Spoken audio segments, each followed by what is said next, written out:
चरणों में हम निवेदित कर देंगे। भगवान ने गीता में कहा कि मुझे और कुछ नहीं चाहिए, अगर देना ही चाहते हो तो मय्येव मन आधत्स्व मयि बुद्धिम निवेशय।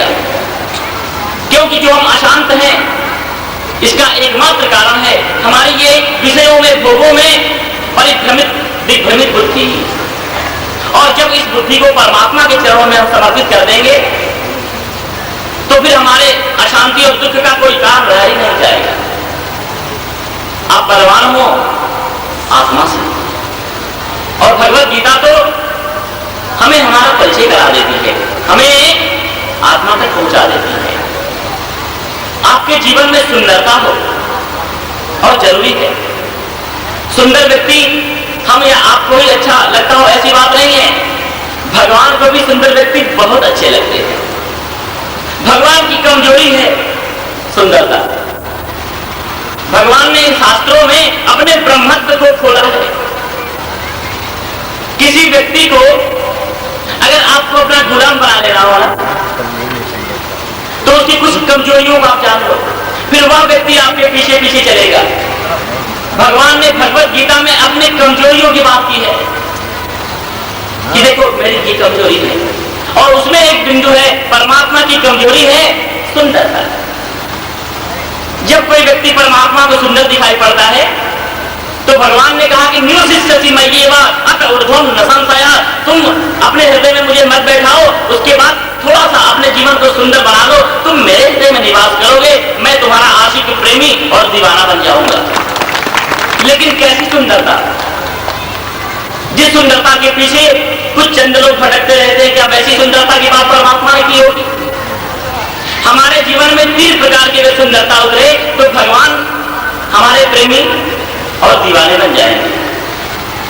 सबसे पहली सुंदरता मन की होनी चाहिए। लाख हम बाहर से सुंदर हो जाए, अपने आप को सजा लें, श्रृंगारित कर लें, ये भी करना चाहिए, कोई बुरी बात नहीं है, करो। लेकिन परमात्मा जिस सुंदरता से रीत जाते हैं वो सुंदरता है मन की। भगवान ने रामायण में कहा कि मुझे कौन लोग अच्छे लगते हैं? निर्मल मन जन सो मोहि पावा, मोहि कपट छल छिद्र न भावा। जिस व्यक्ति का मन सुंदर है, जिस व्यक्ति की विचारधारा सुंदर है, वह व्यक्ति परमात्मा को सुंदर लगता है। और जब हमारा मन भोगों में जाएगा बदसूरत बन जाएगा। जब हमारे मन में जो है वो वासनात्मक वृत्तियां अपना जड़ पकड़ लेंगी, ये हमारा मन बदसूरत बन जाएगा। और बाहर से लाख कोई व्यक्ति बहुत ज्यादा सुंदर हो, लेकिन अगर अहंकार में भरा हुआ हो, घमंड में भरा हुआ हो, तो कोई भी जाकर उसके पास बात करने को राजी नहीं होता। लेकिन व्यक्ति बिल्कुल निरहंकारी हो, निश्चल हो, सरल हो, हंसमुख हो, तो जाकर के बैठकर बात करने की इच्छा होती है। तो परमात्मा को जो है हमारा सुंदर मन बहुत अच्छा लगता है। इसलिए भगवान ने कहा कि मय्येव मन आधत्स्व। तुम अपने मन को अगर संसार की तरफ लगा दोगे तो तुम्हारा मन बदसूरत हो जाएगा। तुम अपने मन को अगर वासनाओं के साथ दोगे तो तुम्हारा मन बदसूरत हो जाएगा। उस मन को मेरे तरफ जो है प्रवाहित कर दो, और फिर वह मन इतना अद्भुत अलौकिक विलक्षण हो जाएगा कि फिर तो परमात्मा आकर के हमारे हृदय में जो है वो नृत्य करेंगे। हमारे जीवन में जो है मन की सुंदरता होनी चाहिए, और मन की सुंदरता तब होगी कि जब हमारे मन में किसी भी वस्तु के प्रति आसक्ति ना हो और किसी भी वस्तु के प्रति द्वेष ना हो, तो हमारा मन जो है वो सहज में ही सुंदर होने लग जाएगा। ये बातें मैं किसी पुस्तक में या किसी शास्त्रों का अवलोकन करके केवल मात्र पढ़ करके नहीं कह रहा हूं, अनुभूति से बोल रहा हूं, जी करके बोल रहा हूं, 100% गारंटी के साथ बोल रहा हूं कि थोड़ा सा अपने जीवन में जी करके देखो। परमात्मा ने कहा कि वह व्यक्ति उन्हें अच्छा लगता है जिस व्यक्ति का हृदय सुंदर हो, और हमारा हृदय तब सुंदर होगा कि जब उसमें हम परमात्मा को बसाएंगे। लेकिन हमारे हृदय में भोग बसे हुए, तरह तरह की कामनाएं बसी हुई हैं, सांसारिक विकार बसे हुए हैं, जब तक परमात्मा को हम उस हृदय का जो है वो बिल्कुल विशिष्ट रूप है उसमें हम परमात्मा को परिनिष्ठित नहीं करते, तब तक हमारा हृदय शुद्ध होगा ही नहीं। भगवान ने कहा कि सर्वस्य चाहम हृदय सन्निविष्टो, प्रत्येक व्यक्ति के हृदय में मैं निवास करता हूं। सत्य बात है। और भगवान ने गीता में कहा कि ममैवांसो जीवलोके जीवभूता सनातनः मनः इंद्रियाणि प्रकृतिस्थानि कर्षति। गोस्वामी जी ने भी कहा कि ईश्वर अंश जीव अविनाशी चेतन अमर सहज सुखरासी, और सभी आचार्य इस बात पर तो बिल्कुल एकमत है कि हम सभी परमात्मा के ही अंश है और हमारे हृदय में परमात्मा का निवास है। यदि हमारे हृदय में परमात्मा का निवास है तो हमें परमात्मा की अनुभूति क्यों नहीं होती? उसका एकमात्र कारण है कि हम चेतन परमात्मा के अंश होते हुए भी हमने अपनी दोस्ती, अपनी मैत्री, अपना संबंध जो है वो जड़ नश्वर और नाशवान संसार के साथ कर लिया है। और ये शास्त्र हमें यही तो सिखाते हैं कि किस तरह से हम जो है वो अपना परिचय पा सके।